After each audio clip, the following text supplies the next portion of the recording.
બે વિદ્યુતભારોના તંત્રની સ્થિતિ ઊર્જાના સૂત્ર પરથી બાહ્ય ક્ષેત્રમાં ડાયપોલની સ્થિતિ ઊર્જાનું સૂત્ર મેળવો। પહેલે તો આપણે સૂત્ર લખીએ કે બે ધન વિદ્યુતભારોના તંત્રની સ્થિતિ ઊર્જાનું સૂત્ર U બરાબર Q1V1 plus Q2V2 plus KQ1/R12। હવે આપણે વાત કોની કરવાના છે? આપણે વાત કરવાના છે ડાયપોલની। તો ડાયપોલમાં Q1 બરાબર પ્લસ Q આવશે અને Q2 બરાબર માઇનસ Q આવશે। સ્થાન સદિશ R1 અને R2 રહેશે। તો એની સ્થિતિ ઊર્જાનું સૂત્ર શું થઈ જવાનું? U ડેશ બરાબર Q કોમન લઈ લઈએ VR1 માઇનસ VR2, કેમ કે Q2 જે છે તે માઇનસ Q છે એટલે અહીંયા માઇનસ આવશે। માઇનસ આને કહી દઈએ સમીકરણ નંબર 1। હવે R1 અને R2 સ્થાનો વચ્ચેનો સ્થિતિમાનનો તફાવત કેટલો થાય? એકમ ધન વિદ્યુતભારને ક્ષેત્રની વિરુદ્ધમાં R2 થી R1 લઈ જવા માટે કરવા પડતા કાર્ય જેટલું થાય છે અને બંને સ્થાનાંતર કેટલું થશે? 2a cos θ, એટલે R2 માઇનસ R1 બરાબર 2a cos θ થાય। તો VR1 માઇનસ VR2 કરીએ તો શું થશે? Minus E cross 2a cos θ, એટલે કે માઇનસ PE cos θ જેટલું થશે। હવે સૂત્રની અંદર કિંમત મૂકીએ U ડેશ બરાબર V1 Q1V1 માઇનસ Q2V2ની જગ્યાએ શું આવી ગયું? Minus PE cos θ minus KQ2/2a લખી દેવાનું। તો આ સમીકરણ 2 થઈ ગયું। હવે આની અંદર બે સ્થિતિ ઊર્જાઓ થઈ ગઈ છે। હવે બંને સ્થિતિ ઊર્જા, એક તો U અને U ડેશ જે ડાયપોલની સ્થિતિ ઊર્જા છે, અગર આપણે થીટા બરાબર π/2 લઈએ તો QVR1 માઇનસ QV2R2 કેટલો થઈ જાય? 0 થઈ જશે, કેમ કે 2a cos θ છે ને। તો બચ્યું કેટલું? તો ડાયપોલ માટે આટલું જ થાય, U ડેશ બરાબર માઇનસ P ડોટ સદિશ E, જે ડાયપોલની સ્થિતિ ઊર્જાનું સૂત્ર થશે। બાહ્ય ધાતુઓમાં સ્થિત વિદ્યુતશાસ્ત્ર સમજાવો। બાહ્ય વિદ્યુત ક્ષેત્રમાં ધાતુઓની મુક્તતા થતી અસરો સમજાવો। આના માટે આપણે જોઈએ ભાઈ, કોઈ બી ધાતુ હોય, સપોઝ આ ધાતુ છે, આ ધાતુ જે પરમાણુઓનું બનેલું હોય છે તે પરમાણુના કેન્દ્રમાં પ્રોટોન અને ન્યુટ્રોન હોય છે। પ્રોટોનની બાહ્યતમ કક્ષામાં ઇલેક્ટ્રોન પરિભ્રમણ કરતા હોય છે। હવે બાહ્યતમ કક્ષામાં રહેલો જે ઇલેક્ટ્રોન છે તેને વેલેન્સ ઇલેક્ટ્રોન કહે છે। અગર આ વેલેન્સ ઇલેક્ટ્રોનને ઉર્જા મળી જાય તો તે મુક્ત થઈ જાય છે। આવા મુક્ત થયેલા ઇલેક્ટ્રોન ધાતુમાંથી બહાર નીકળી શકતા નથી, મતલબ કે બહાર જઈ શકતા નથી, તે લોકો એની અંદર જ રહે છે। હવે આવા ઇલેક્ટ્રોન અંદર ને અંદર બીજા ઇલેક્ટ્રોનો સાથે અથડામણ અનુભવે છે।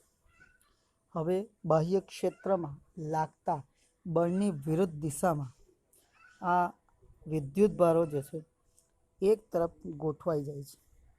સમજો કે આ ધાતુની અંદર ધન આયન અને ઋણ આયનો છે, તો બાહ્ય ક્ષેત્રની વિરુદ્ધ દિશામાં અહીંયા માઇનસ અને પ્લસ, અહીંયા માઇનસ છે, તે બધા માઇનસ જે છે એટલે કે ઇલેક્ટ્રોન બીજી તરફ ગતિ કરવા લાગે છે, આમ ગતિ કરે છે। અને અહીંયાથી અગર માઇનસ નીકળી જશે, કેમ કે અહીંયા માઇનસ પ્લસ બંને છે, તો જ્યારે આની અંદરથી માઇનસ નીકળી જશે તો ત્યારે તેવી કન્ડિશનમાં અહીંયા જે છે શું રહી જશે?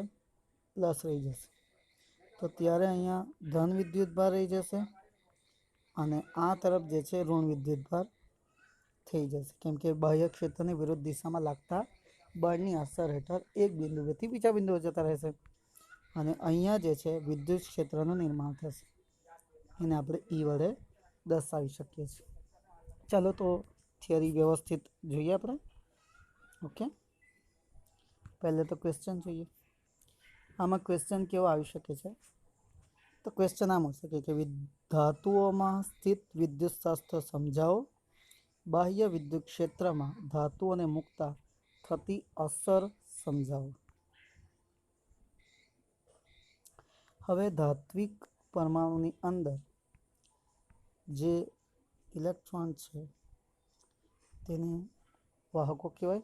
એટલે કે ધાત્વિક સુવાહકોમાં ગતિશીલ વિદ્યુતભાર વાહકો તરીકે ઇલેક્ટ્રોન હોય છે.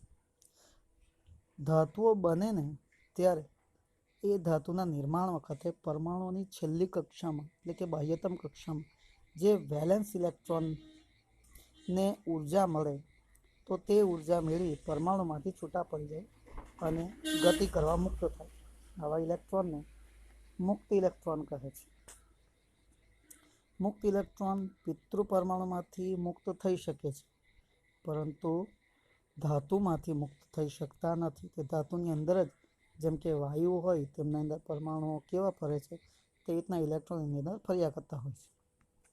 મુક્ત થયેલા ઇલેક્ટ્રોન જુદી જુદી સ્થિતિઓમાં અસ્તવ્યસ્ત ગતિ કરે છે અને એકબીજા સાથે અથડામણ અનુભવે છે. ધાતુઓની બાહ્ય ક્ષેત્રમાં મુકતા ઇલેક્ટ્રોન પર વિદ્યુત ક્ષેત્રની વિરુદ્ધમાં બળ લાગવાથી ક્ષેત્રની વિરુદ્ધ દિશામાં સ્થાનાંતર કરીને વિદ્યુત ક્ષેત્રની વિરુદ્ધ દિશામાં ધાતુની સપાટી પર જમા થાય છે. ધન વિદ્યુતભારો વિદ્યુત ક્ષેત્રની દિશામાં ધાતુની સપાટી પર જમા થાય છે અને ઋણ વિદ્યુતભાર એ રીતે જમા થાય છે. આ આપણે આકૃતિની અંદર જોઈ શકીએ છીએ. આકૃતિમાં આ દર્શાવેલી છે પરિસ્થિતિ કે જેની અંદર ઇલેક્ટ્રોન જે છે તે આ તરફ ભેગા થઈ ગયા. બાહ્ય ક્ષેત્ર પહેલાં આ તરફ હતા, તે આ તરફ ગતિ કરીને અહીંયા ભેગા થઈ ગયા. એટલે આ તરફ બધા ધન વિદ્યુતભાર ભેગા થયા અને આ તરફ બધા ઋણ વિદ્યુતભાર ભેગા થયા, એટલે વિદ્યુત ક્ષેત્રનું નિર્માણ થયું. આમ ધાતુની સપાટી પર ધન અને ઋણ વિદ્યુતભારો જમા થવાથી બાહ્ય વિદ્યુત ક્ષેત્રની દિશામાં પ્રેરિત વિદ્યુત ક્ષેત્ર પ્રેરિત વિદ્યુત ક્ષેત્રનું નિર્માણ થાય છે.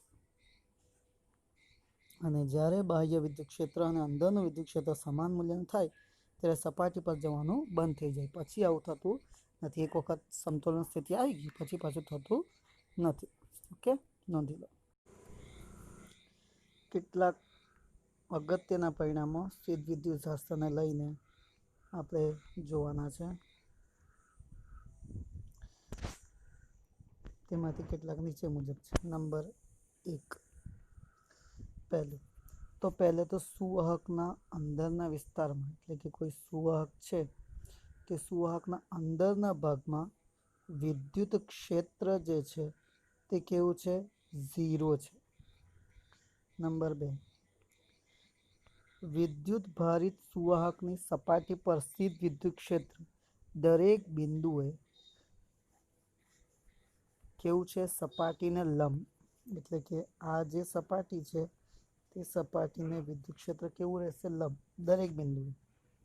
નંબર 3, અંદરના ભાગમાં વધારાનો વિદ્યુતભાર હોઈ શકે નહીં, એટલે કે જે વિદ્યુતભારો હોય તે અંદરના ભાગમાં હોઈ શકે નહીં. સુવાહકના સમગ્ર કદમાં સ્થિત વિદ્યુત સ્થિતિમાન અચળ, વિદ્યુત ક્ષેત્ર 0 ને આ કેવું રહેશે? અચળ. વિદ્યુત સ્થિતિમાન કેવું રહેશે? અચળ રહેશે બધા જ બિંદુઓ માટે. કેવું રહેશે? અચળ. કેમ કે વિદ્યુત ક્ષેત્રનું સૂત્ર છે V=KQ/R. વિદ્યુત ભારિત સુવાહકની સપાટી પર વિદ્યુત ક્ષેત્ર, એટલે કે આ જે સપાટી છે તે સપાટી પર વિદ્યુત ક્ષેત્ર કેટલું હશે? E=σ/ε0. આ કઈ રીતે આવે છે? તો આપણે આગળના એક પ્રશ્નમાં જોઈ ગયા હશે કે એક તરફ અને બીજી તરફ આપણે પ્રથમ પ્રકરણમાં જોઈ આવેલા કે વિદ્યુત ક્ષેત્ર કોઈ સમાંતર અનંત વિસ્તારની સુવાહક પ્લેટને લીધે વિદ્યુત ક્ષેત્રનું સૂત્ર E=σ/2ε0 થાય. તેવી પ્લેટ તો અહીંયા બી છે, એટલે બે પ્લેટ છે, એટલે E1ની બી ગણીશું ને E2ની બી ગણીશું. σ/2ε0. હવે આ બંનેનો સરવાળો લઈએ. જો આ બેનો સરવાળો કરે તો સરવાળો કેટલો થઈ જાય? σ/ε0 થઈ જશે. એટલે કહેવાય છે કે સુવાહક માટે વિદ્યુત ક્ષેત્ર σ/ε0 થશે. અને છેલ્લું, કોઈ પણ સુવાહકની સપાટી, એટલે કે સુવાહકની બખોલની અંદરના ભાગમાં વિદ્યુત ક્ષેત્ર શૂન્ય હોય છે, એટલે કે ઇલેક્ટ્રોસ્ટેટિક શિલ્ડિંગ કહેવાય. એટલે કે તમને એક સવાલ હમણાં પૂછાશે કે ઇલેક્ટ્રોસ્ટેટિક શિલ્ડિંગ કોને કહેવાય? તો સુવાહકના અંદરના વિસ્તારમાં વિદ્યુત ક્ષેત્ર કેવું હોય છે? 0. તેને આપણે ઇલેક્ટ્રોસ્ટેટિક શિલ્ડિંગ કહે છે. તેના માટે એક ઉદાહરણ બી છે કે કોઈ કાર છે એક કારની અંદર કોઈ વ્યક્તિ બેઠા છે અને બહારના ભાગમાં એટલે કે બહાર ગાજવીજ સાથે વીજળી પડે છે. અગર એ વીજળી કારની ઉપર પડે તો એના પર વિદ્યુત ભાર પથરાઈ જશે. કારની ઉપર આપણે બારીના કાચ બંધ રાખવાના તો આખી કારની ઉપર વિદ્યુત ભાર પથરાઈ જશે. પણ આપણે સુવાહકમાં જોઈ ગયા કે કાર આખી સુવાહક છે તો તેના અંદરના વિસ્તારમાં વિદ્યુત ક્ષેત્ર કેવું રહેશે? 0 રહેશે.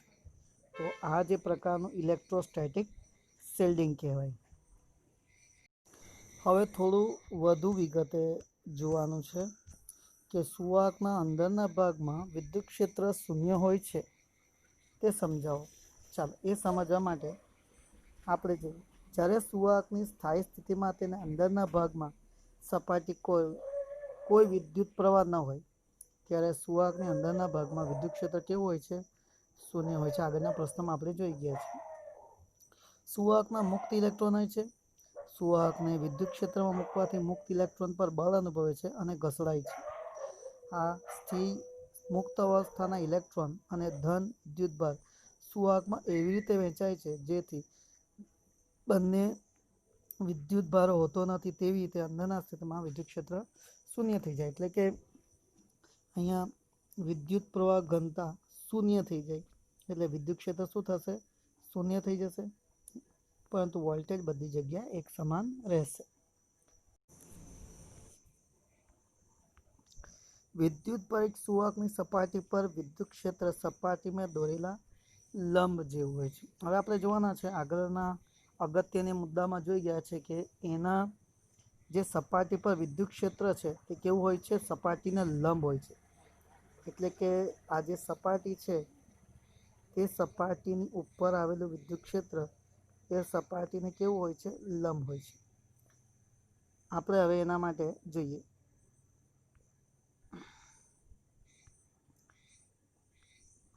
જો સપાટીને લંબરૂપે વિદ્યુત ક્ષેત્ર ની હોય સમજો તો સપાટીને સમાંતર વિદ્યુત ક્ષેત્રનો ઘટક કેવો થાય? અશૂન્ય થશે. તો વિદ્યુત ભારો કંઈક બળ અનુભવે, તેથી ગતિ કરાવવા લાગે. તેથી સુવાહક સ્થાયી સ્થિતિમાં નહીં હોય. આથી સ્થાયી સ્થિતિમાં વિદ્યુત ક્ષેત્ર નો કોઈ સ્પર્શીય ઘટક ન હોઈ શકે. તેથી વિદ્યુત ભારિત સુવાહકની સપાટી પર સ્થિત વિદ્યુત ક્ષેત્ર સપાટીને દરેક બિંદુએ લંબ હોવું જ જોઈએ. તે અગત્યનું છે. આ આપણે આકૃતિની અંદર સ્પષ્ટ રીતે જોઈ શકીએ છીએ કે આ વિદ્યુત ક્ષેત્ર છે. આ વિદ્યુત ક્ષેત્રની અંદર આ તરફ બધા પ્લસ ને આ તરફ બધા માઇનસ છે. તો આ બધાને કારણે જો એનો સરવાળો કરશું તો સપાટી પર વિદ્યુત ક્ષેત્ર રહેશે પણ અંદરના ભાગમાં 0 રહેશે. અને તે વિદ્યુત ક્ષેત્ર જે હશે તે સપાટીને કેવું રહેશે? લંબ રહેશે. કેમ કે પ્લસનું બહાર આવતી દિશામાં છે અને માઇનસનું અંદર જતી દિશામાં છે. તો બંને કન્ડિશનની અંદર વિદ્યુત ક્ષેત્ર જે છે સપાટીને કેવું રહેવાનું? લંબ. એટલે કે જાય તો બી લંબ રહેશે અને એના પર આવતું હોય તો બી એ લંબ જ રહેશે. સ્થાયી સ્થિતિમાં સુવાહકના અંદરના ભાગમાં વધારાનો વિદ્યુતભાર હોઈ શકે નહીં. હવે કોઈ તટસ્થ સુવાહકના અંદરના નાના પૃષ્ઠખંડ કે કદખંડમાં સમાન જથ્થાના ધન વિદ્યુતભાર હોય છે અને એટલા જ ઋણ વિદ્યુતભાર હોય છે. જ્યારે સુવાહકને વિદ્યુતભારિત કરવામાં આવે ત્યારે સ્થાયી સ્થિતિમાં વધારાનો વિદ્યુતભાર માત્ર સપાટી પર જ હોય છે અને તેમાં પ્રવાહ વહેતો નથી. એટલે આપણે જોઈ શકીએ છીએ આગળના પ્રકરણમાં બી આપણે જોઈ ગયા હતા કે સુવાહક જે છે એ સુવાહકની અંદરના ભાગના વિદ્યુત ક્ષેત્ર એટલે કે અહીંયા કદ પૃષ્ઠ એટલે પૃષ્ઠખંડ પર આપણે જોઈએ છીએ ને એના બહારના ભાગ પર, તો તે બહારનો જે એનો ભાગ છે તેના પર વિદ્યુત ક્ષેત્ર ગોઠવાયેલું છે. પરંતુ અંદરના ભાગમાં જેટલા ધન આયન છે તેટલા ઋણ આયન છે. એટલે કે જેટલા ધન વિદ્યુતભાર છે એટલા ઋણ વિદ્યુતભાર છે. એટલે એના અંદરના વિદ્યુતભારો કેવું થઈ જશે? શૂન્ય થઈ જશે. સુવાહકની બહારની સપાટી ગૌસિયન પૃષ્ઠ વિચારીએ તો આપણે આગળના પ્રકરણમાં ગૌસનો નિયમ શીખી ગયા ને, તો φ = E.ds. તો φ કેવો થઈ જાય? અંદરના ભાગમાં ઝીરો થઈ જાય. તો ક્યુ અપોન એપ્સિલોન ઝીરો, તો એનો ફ્લક્સ કેટલો થાય? ઝીરો, કેમ કે અંદરના ભાગમાં વિદ્યુતભાર ઝીરો છે. સ્થાયી સ્થિતિમાં સુવાહકના અંદરના ભાગમાં વિદ્યુતભાર શૂન્ય હોય છે. સિમ્પલ વાત છે મિત્રો, કે કોઈ અગર સુવાહકની આપણે વાત કરીએ છીએ તો એ સુવાહકના બહારના ભાગમાં વિદ્યુત ક્ષેત્ર રહે છે. અંદરના ભાગમાં તો વિદ્યુતભાર કેવો થઈ જાય છે? ઝીરો થઈ જાય છે. એટલે બહારના ભાગમાં વિદ્યુતભાર હશે, પરંતુ અંદરના ભાગમાં વિદ્યુતભારનો સરવાળો શૂન્ય થઈ જાય છે. એટલે પ્લસ જેટલા છે તેટલા જ માઇનસ છે. અને બહારના ભાગમાં પ્લસ અને માઇનસનો જે છે તેને કારણે વિદ્યુત ક્ષેત્ર રચાય છે. ઓકે. સુવાહકના સમગ્ર કદમાં સ્થિત વિદ્યુત સ્થિતિમાન અચળ હોય છે. એટલે વી કેવું છે અહીંયા? આપણે વિદ્યુત સ્થિતિમાન કેવું છે અહીંયા? અચળ છે. એટલે કે તફાવત ઝીરો થઈ જાય. અંદરના ભાગમાં તેનું મૂલ્ય સપાટી પરના મૂલ્ય જેટલું જ હોય છે. એટલે કે બહારની સપાટી પર અચળ હોય છે ને, આમ આપણે જોયું કે વિદ્યુત ક્ષેત્ર અંદર ઝીરો છે ને બહાર સપાટી પર હોય છે. સુવાહકની અંદરના ભાગમાં વિદ્યુત ક્ષેત્ર ઝીરો હોય છે અને બહારની સપાટી પર તે ઝીરો હોતું નથી. અંદરના ભાગમાં સપાટી પર ગતિ કરવા માટે કાર્ય કરવું પડતું નથી. એટલે કે સુવાહકની અંદર કે સપાટી પરના કોઈ પણ બે બિંદુઓ વચ્ચે વિદ્યુત સ્થિતિમાનનો તફાવત નથી. એટલે કે તફાવત કેવો થઈ જાય? ઝીરો થઈ જાય. અને અંદરના ભાગમાં કાર્ય કરવું જ નહીં પડે.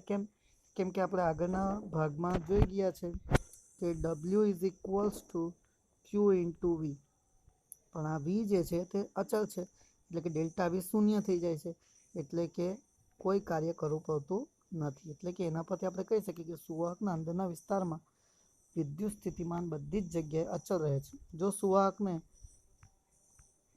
વિદ્યુત ભારિત હોય તો વિદ્યુત ક્ષેત્રને લંબ રૂપે હોય. એટલે કે સપાટી પર સ્થિતિમાન અને સપાટીની તરત બહારના બિંદુનું સ્થિતિમાન જુદું હોય. એટલે કે બીજી એક વસ્તુ, પરિમાણ, આકાર અને વિદ્યુતભાર વિતરણ ધરાવતા સુવાહકોના તંત્રમાં દરેક સુવાહકને અચળ મૂલ્યનું સ્થિતિમાન હોય છે. પરિમાણ, આકાર અને વિદ્યુતભાર વિતરણ ધરાવતા સુવાહકના તંત્રમાં દરેક સુવાહકને લાક્ષણિક અચળ મૂલ્યનું સ્થિતિમાન હોય છે. પરંતુ આ અચળ જુદા જુદા સુવાહકો માટે જુદું જુદું હોઈ શકે છે, જે આપણે આકૃતિમાં જોઈ શકીએ છીએ. વિદ્યુત ભારિત સુવાહકની સપાટી પર વિદ્યુત ક્ષેત્રનું સૂત્ર મેળવો. હવે આપણે એના માટે એક આકૃતિ લઈએ અને એ આકૃતિની અંદર આપણે શું કરીએ છીએ? એક પિલ બોક્સ એટલે આવો એક નળાકાર જેવો ભાગ, પિલ બોક્સનો વિચાર કરીએ. હવે આ પિલ બોક્સની વાત કરીએ તો આ પિલ બોક્સનો અડધો ભાગ જે છે પૃષ્ઠની અંદર છે અને બાકીનો અડધો ભાગ પૃષ્ઠની બહાર છે. એટલે કે આપણે આ પિલ બોક્સ એવો લીધેલો છે કે જેનો અડધો ભાગ પૃષ્ઠની અંદર છે અને અડધો ભાગ પૃષ્ઠની બહાર છે. આ પિલ બોક્સના બહારનો જે ભાગ છે તેના પરની વિદ્યુત ભાર ઘનતા એને આપણે સિગ્મા કહીએ છીએ. સિગ્મા ઇઝ ઇક્વલ્સ ટુ ખબર જ છે આપણને, ક્યુ અપોન એ. તો આનો જે વિદ્યુત ભાર છે, અગર આના પરના કોઈ એક ખંડનો એક સૂક્ષ્મ ક્ષેત્રફળ ds જેટલો કરીએ તો સિગ્મા બરાબર ક્યુ અપોન ds થાય. એટલે કે આનો વિદ્યુત ભાર કેટલો થવાનો? ક્યુ બરાબર સિગ્મા ઇન્ટુ ds જેટલું થશે. સમીકરણ 1 કહીએ. હવે આ વિદ્યુત ભાર જે છે તે બહાર આવતી દિશામાં છે. એટલે કે એની દિશા, સિગ્માની દિશા જે છે પૃષ્ઠમાંથી, એટલે ક્ષેત્રફળની દિશા ds જે છે બહાર આવતી દિશામાં છે અને વિદ્યુત ક્ષેત્ર જે છે તે બી બહાર આવતી દિશામાં છે. તો આવી કન્ડિશનમાં બંને કેવા થઈ ગયા? એકબીજાને સમાંતર થઈ ગયા. હવે જો પૃષ્ઠની અંદર વિદ્યુત ક્ષેત્ર શૂન્ય છે તો નળાકારનો અડધો ભાગ જે પિલ બોક્સનો છે ને તેમાં ફ્લક્સ શૂન્ય થઈ જાય. તો E ઇન્ટુ ds, બાકીનો જે ભાગ છે બહારનો ભાગ, તેના માટેનો ફ્લક્સ E ડોટ ds, એટલે E ds cos થીટા, બંને સમાંતર છે એટલે cos 0 ઇઝ 1, તો E ઇન્ટુ ds થઈ. એટલે આપણો સિગ્મા કેટલો થઈ ગયો? હવે તો આપણો જે સિગ્મા જે છે એટલે કે આપણો ફ્લક્સ જે છે E ઇન્ટુ ડીએસ છે અને ફ્લક્સનું સૂત્ર ક્યુ અપોન એપ્સિલોન 0 છે E ઇન્ટુ ડીએસ. વિદ્યુતભાર ક્યુ જે છે તે વિદ્યુતભાર ક્યુની વ્યાખ્યા લઈએ તો વિદ્યુતભાર ક્યુની જગ્યાએ આપણે લખી શકીએ sigma into DS. Sigma into DS તો અપોન એપ્સિલોન 0 બરાબર E ઇન્ટુ ડીએસ. તો ડીએસ કેન્સલ, તો સિગ્મા અપોન એપ્સિલોન 0 E બરાબર આપણને સૂત્ર મળે છે કે જે સુવાહકના પૃષ્ઠ પરનો વિદ્યુત ક્ષેત્ર કહેવાય. E is equals to sigma upon epsilon 0 કહેવાશે.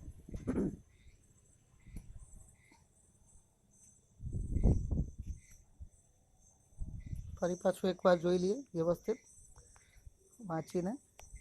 વિદ્યુત ભાર આની અંદર આકૃતિમાં દર્શાવવામાં સુવાહકના પૃષ્ઠ બતાવેલ છે, તેની વિદ્યુત ભાર પૃષ્ઠ ઘનતા સિગ્મા છે. સુવાહકની સપાટી પરના પિલ બોક્સ તરીકે ઓળખાતા નાના નળાકાર જેવી રચના ગૌસિયન પૃષ્ઠનો વિચાર કરીએ કે જેનો અડધો ભાગ વાહકની બહાર અને બાકીનો અડધો ભાગ વાહકની અંદર છે. સુવાહકમાં વિદ્યુત ક્ષેત્રતા 0 છે તો પિલ બોક્સના અંદરના ભાગનું ફ્લક્સ શૂન્ય થઈ જાય છે. જો પિલ બોક્સના બહારના આડછેદનું ક્ષેત્રફળ ds જેટલું હોય તો વિદ્યુતભાર q is equals to sigma into ds થાય અને વિદ્યુત ક્ષેત્ર અને E બંને પરસ્પર એટલે કે વિદ્યુત ક્ષેત્ર બી લંબ છે ને ds બી ક્ષેત્રફળ બી લંબ, તો બંને એકબીજાને સમાંતર છે. તો પૃષ્ઠની અંદર વિદ્યુત ક્ષેત્ર કેવું છે? 0 છે. સુવાહકમાં રહેલા નળાકાર પૃષ્ઠના અડધા ભાગ માટે ફ્લક્સ શૂન્ય છે. બાકીના અડધા ભાગ એટલે કે બહારનો flux phi is equals two E into ds એટલે E ds cos 0 ઇઝ 1 એટલે E ઇન્ટુ ds થાય. હવે ગૌસનો નિયમ તો આપણને બધાને ખબર જ છે. phi is equals two E into ds થાય. ફાઈની કિંમત q અપોન એપ્સિલોન 0 છે તો ક્યુની કિંમત સિગ્મા ઇન્ટુ ds છે. ds કેન્સલ તો E is equals to sigma upon epsilon 0 અને સદિશ સ્વરૂપે લખીએ તો n કેપ લખી શકાય. જો સિગ્મા ધન તો વિદ્યુત ક્ષેત્ર પૃષ્ઠમાંથી બહાર તરફ આવે એટલે કે પૃષ્ઠ જે છે વિદ્યુત ક્ષેત્ર જો સિગ્મા ધન હશે તો પૃષ્ઠ જે છે વિદ્યુત ક્ષેત્ર જે છે પૃષ્ઠમાંથી બહાર આવતી દિશામાં છે અને જો વિદ્યુત એટલે કે પૃષ્ઠ ઘનતા સિગ્મા ઋણ હોય તો તે અંદર જતી દિશામાં આવશે. જરૂરી આકૃતિ દોરીને સ્થિત વિદ્યુત શિલ્ડિંગ સમજાવો. તો પહેલાં તો એના માટે આકૃતિ દોરીએ. તો આકૃતિમાં દર્શાવ્યા મુજબ બખોલ ધરાવતો એક સુવાહક છે. આ બખોલની અંદર કોઈ વિદ્યુતભાર નથી. બખોલનું પરિમાણ કે આકાર ગમે તે હોઈ શકે. બખોલવાળા સુવાહકને બાહ્ય વિદ્યુત ક્ષેત્રમાં મૂકીએ તો પણ બખોલમાં વિદ્યુત ક્ષેત્ર શૂન્ય હોય છે. જો સુવાહકને વિદ્યુતભારિત કરવામાં આવે તો બાહ્ય વિદ્યુત ક્ષેત્ર પર તટસ્થ સુવાહક પર વિદ્યુતભારોને પ્રેરિત કરવામાં આવે તો પણ વિદ્યુતભારોના બખોલના સુવાહકની બાહ્ય સપાટી પર જ રહે છે.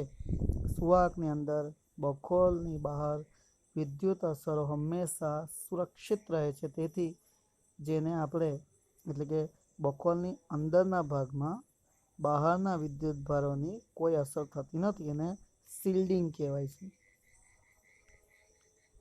ઉદાહરણ તરીકે